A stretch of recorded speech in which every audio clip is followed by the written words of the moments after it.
विभिन्न दाबी नहीं मिलित श्रमिक संगठन पक्षर डालमिया भारत रिफ्रेक्टरीज कारखाना सामने धारणा दाबी पूरण नहेले व्यापक आंदोलन पर चेतावनी एनसीएलटी आदेश को कार्यकारी करने 50 वर्ष ऊर्ध्व कर्मचारी को कारखाना निजुक्ति देवा नचेत से थैतांश पैकेज देवा बकेया 8 मासर दरमा प्रदान करने भली विभिन्न दाबी नहीं मिलित श्रमिक संगठन पक्षर आंदोलन करा जायछि।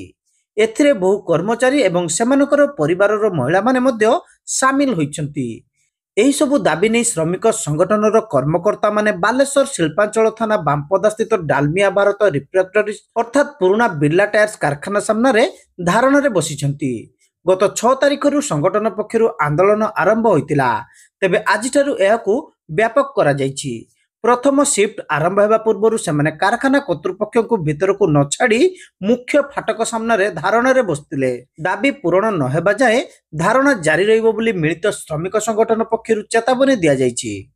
पूर्वर बिला टायर्स कारखाना डालमिया भारत और हिमाद्री केमिकल सात को जिबा परे विभिन्न समस्या देखा दैछि बोली कहिसंती श्रमिक संगठन माने।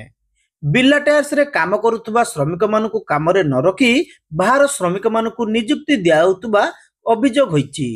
फल रे पुराना श्रमिक मानकर आर्थिक परिस्थिति बिगड़िबारे लागिछि बोली श्रमिक संगठन अभियोग करिछि। एने जिला श्रम कार्यालय रे एक बैठक होइतिला।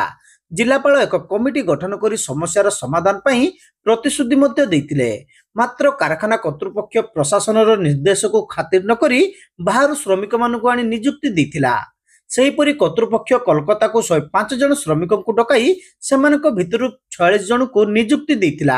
ए नै श्रमिक संगठनर कर्मकर्ता माने जिलापाल को जणाइबा परे अतिरिक्त जिलापाल और उपजिलापाल को नै बैठक करा जायतिले भी सेतिरे कोनोसी निष्कर्ष बाहरी पारि नथिला। गत अक्टोबर मासरे जिला प्रशासन पक्षरु आउ एक बैठकर आह्वान करा जायतिला, सेतिरे भी किछि निष्पत्ति होई पारला नै।